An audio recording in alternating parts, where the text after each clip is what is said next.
So you guys, this is Meenakshi Sharma और आज हम लोग बात करेंगे बेस्ट वेज ऑफ रिवीजन। सो हमारे पास में 5 बेस्ट वेज हैं जिसके बेसिस पे आप अपने आप को जज कर सकते हैं कि आप अपनी रिवीजन जो है वो अच्छे से कर रहे हैं या नहीं कर रहे हैं। Okay, so let us just go one by one. Way number 1, keeping the trail of the events in your mind. जब भी कभी कोई टॉपिक कंप्लीट होता है तो क्या आप उसका एक माइंड मैप है ना, या फिर ट्रेल, एक नेटवर्क अपने दिमाग में बनाते हो कि नहीं बनाते हो? आप समझ रहे हो मैं क्या बोल रही हूं? फॉर एग्जाम्पल मैं आपको छोटा सा एक इंसिडेंट बताती हूँ। सपोज आज आपने, मान लेते हैं, डाइजेशन पढ़ा। आपने डाइजेशन में कहां से शुरू किया? आपने माउथ के बारे में पढ़ा, आपने बकल कैविटी के बारे में पढ़ा। बकल कैविटी में क्या था? टीथ था, टंग था, outside the buccal cavity salivary gland था, कौन कौन से थे? So that trail should be in your head. अगर ये ट्रेल आपके हेड में आ जाती है, आपकी उस टॉपिक पे पकड़ बन गई। और ये पता है कब होता है? जब आप क्लास के तुरंत बाद, एकदम बाद, आप अपने दिमाग में ट्रेल बना के रख लेते हैं एंड टाइम टू टाइम उसको आप रिवाइज करते चले जाते हैं। कहां पे? सिर्फ यहां पे, right? So keeping the trail of the events, of the topics in your mind just after the class, right? अच्छा, ये तुम कैसे कैसे कर सकते हो? मैंने आपको छोटे छोटे वेज भी बता देती हूं। Think about it and right about it. मान लीजिए कि आप नहीं बना पा रहे हैं, फिर क्या करेंगे? आप इसके बारे में लिख सकते हैं। मैम ने पहले ये बोला था, फिर उसके बाद में ये बोला था, ये बोला था, ठीक है। अच्छा, उसके बाद में आप देखिए, पहली, दूसरी, तीसरी, चौथी बार आपको रिवीजन करना जो है वो डिफिकल्ट लग सकता है इस तरीके से, लेकिन उसके बाद में जो अपकमिंग रिविजन्स होंगी वो आपकी 10 से 15 मिनट में हो जाएंगी, पूरे के पूरे टॉपिक की, on the basis of this trail of events जो आपके दिमाग में है। Look at that. सो घबराना नहीं है। First, second, third, fourth, fifth step जो है आपका टफ हो सकता है, लेकिन इसके बाद आपको जो मजा आएगा ना रिवीजन करने में, मैं बता नहीं सकती हूं। ठीक है, tried and tested, stamped. Okay, so do that. ठीक है, best for revision. Next is biology exclusively for biology. क्या? Read between the NCERT lines बेटा ना, read between the NCERT line. First of all, I want to break a myth. Highlight is a myth. NCERT highlights जो है वो myth है। क्या मतलब? कि आप important टॉपिक को जो है वो हाईलाइट कर लेते हैं। ये पहले होता था, मैं बता देती हूँ, ये शुरू से नहीं, पहले होता था जब पेपर आपका पूरा NCERT से नहीं आता था। लेकिन अब आपका पेपर पूरा का पूरा NCERT की लाइंस के बीच में से निकलता है। हाँ, कभी कभी आपको लाइन आती है प्रॉपर और कभी कभी आपको क्वेश्चन थोड़ा घुमा के पूछते हैं, right? So best time to read and revise NCERT क्या है बेटा? आपके जो टीचर ने आपको पढ़ाया है ना, आप उसी वक्त, उसके बाद में, क्लास के बाद में, by the end of the day उसको रीड कर लो।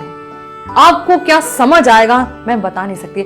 अगर of course with all due respect, अगर आपके टीचर से आपको समझ में आ रहा है, आपकी फ्रीक्वेंसी उनके साथ में मैच कर रही है, तो आपको मजा आ जाएगा पढ़ने में। आप एक एक लाइन पढ़ोगे और आपको एक एक लाइन का मतलब समझ में आने लग जाएगा। There is no need to cram. कोई जरूरत नहीं याद रखने की पेज नंबर इस पे क्या है। आपको बस समझ में आना चाहिए कि जो आपने नोट्स में लिखा वो NCERT में मैच कर रहा है, पहली बात। और कुछ जो है NCERT की लाइंस को तुमने डिकोड कर लिया थ्रू नोट्स, बस गया दिमाग में। उसको अगर तुम ना, ऐसा नहीं कि रेगुलर इंटरवल्स पे नहीं भी करोगे ना, बाद में करोगे तब भी चलेगा। ठीक है ना? Short revisions are important.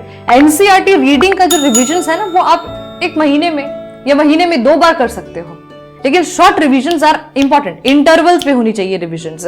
हफ्ते में 1 बार आपने टॉपिक को जरूर देखना है, ठीक है ना? 2 हफ्ते में 2 बार जरूर देखना है टॉपिक को, भले आपको कितने ही अच्छे से आता है, कोई फर्क नहीं पड़ता इस बात से। ठीक है, चाहे आप उसके मास्टर ब्लास्टर हो, कोई फर्क नहीं पड़ता। आपको रेगुलर इंटरवल शॉर्ट रिविजन्स आपको देनी पड़ेगी, ये आप चूज कर सकते हो, महीने में 2 बार किसी एक चैप्टर के लिए। Number 3, revision via PYQs।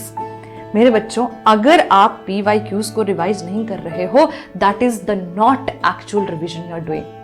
PYQs is the best ways of revision. सबसे बेस्ट तरीका है रिविजन करने का PYQs। मैं कहती हूं, नीट ही नहीं, आप कोई और भी एग्जाम दे रहे हैं ना, कोई भी एग्जाम, सबसे बेस्ट तरीका है पिछले इयर्स के पेपर सॉल्व करने का। ये सबसे अच्छा तरीका है और सबसे प्रूवन तरीका है। Why? Because क्वेश्चंस उसी पूल से आते हैं। तोड़ मरोड़ के कान को कभी यहां से नहीं पकड़ेंगे, यहां से पकड़ लेंगे और n number of ways the examiner will go, but question यहीं से आएंगे। PYQs की रिवीजन आपने जरूर करनी है। कितने PYQs, कितने इयर्स के? अब मिनिमम मैं कहती हूँ 25 इयर्स PYQs करें। कई दफा आपको ऐसे क्वेश्चन मिल सकते हैं जो एनसीईआरटी में टॉपिक सब आउट हो गए हैं। That you have to apply your intellect then ना, ठीक है, उसको तुमने नहीं करना, उसके पीछे तुमने नहीं भागना है। बट जो आपकी एनसीईआरटी में टॉपिक दिया है and keep bin appearing again and again, do that I am telling you, right? So if you are not solving PYQs, you are not doing the actual revision. So my dear kids, do the revision via PYQs। Okay, next I call them the cactus topics। इतना परेशान करते हैं ना ये topic, मैं बता नहीं सकती। क्या कुछ एक ऐसे टॉपिक्स होते हैं कि मतलब हमें, या एक बात है या तो दिमाग में नहीं घुसते हैं, और एक बात है थोड़े इरिटेटिंग लगते हैं। सबके साथ है ऐसा, ठीक है? You can identify whatever the topics are yours. You can write in the comment section and tell me कौन से आपके लिए कैक्टस टॉपिक्स हैं। Anyways, the most bothering ones, इसके लिए तुम क्या कर सकते हो? इसके लिए मैंने एक तरीका अपनाया था and it has proven very well. You reverse the technique. How? You first see the questions, PYQs। आप जाओ और कम से कम मैं कहती हूं 5 साल के PYQs उठाओ, देखो कि उस टॉपिक में से सबसे ज्यादा जो PYQs हैं वो कहां पे आ रहे हैं, ठीक है? आपने नेक्स्ट स्टेप में मार्क द इंपॉर्टेंट एरियाज। आपको देखो इतना तो समझ में आ गया कि इस टॉपिक से सबसे ज्यादा क्वेश्चन आए हुए हैं, ठीक है? आप सबसे पहले थ्योरी पोर्शन में उन्हीं टॉपिक को रिवाइज कीजिए।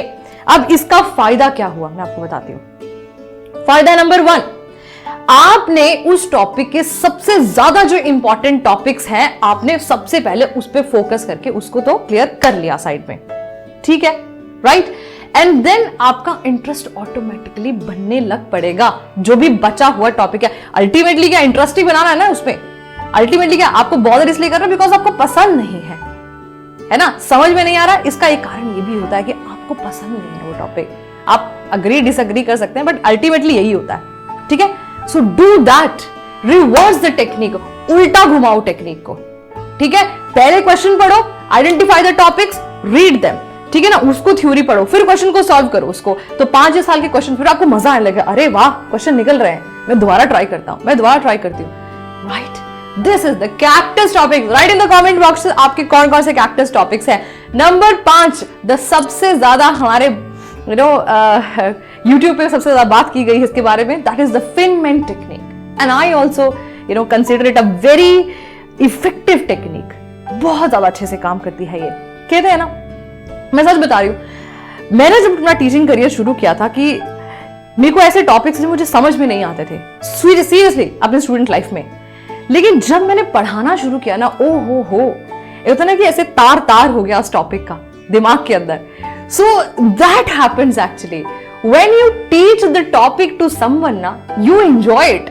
व्हाई? बिकॉज आपको मजा आता है समझाने में उस टॉपिक को। तो अगर कोई टॉपिक आपको परेशान कर रहा है या फिर नहीं भी परेशान कर रहा है, if you want to remember it for the longer time, use the Feynman technique. क्या? पहले टॉपिक को पढ़ो, फिर खड़े हो जाओ या बैठो जो भी है, तो या फिर उसको खुद को पढ़ाओ कि मैं अगर पढ़ा रहा होता या होती तो मैं कैसे पढ़ाता। या किसी को पकड़ो, अपना दोस्त है, तेरे को नहीं आता, मैं पढ़ाता हूं, ठीक है? या मम्मी पापा को बोले 2 मिनट सुन लो, मेरी बात सुन लो, right? So teach the topic to someone and you see the magic happening. आपको इतना बढ़िया आ जाएगा टॉपिक। कई दफा तो ऐसा लगता है कि अपने मुंह से पहली बार शब्द सुन रहे हो तुम, अरे वाह ये टॉपिक था, this was the concept and I'm getting it now. Oh, that feeling is magical.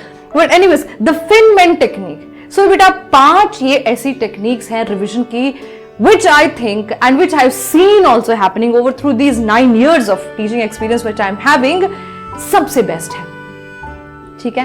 So comment box में मुझे लिख के बताना कौन सी टेक्निक जो है आपको सबसे अच्छी लगी, या आप ऑलरेडी करते हो और आपके लिए प्रूव होती है, या फिर आप करने वाले हो, ठीक है? So my bestest of the wishes to everybody, ठीक है, lots and lots of blessings to everyone. Use this technique. I will be coming in the next video with next आपके लिए सबसे अच्छा टॉपिक है वो लेके, ठीक है. थैंक यू सो मच बच्चों. Bye bye.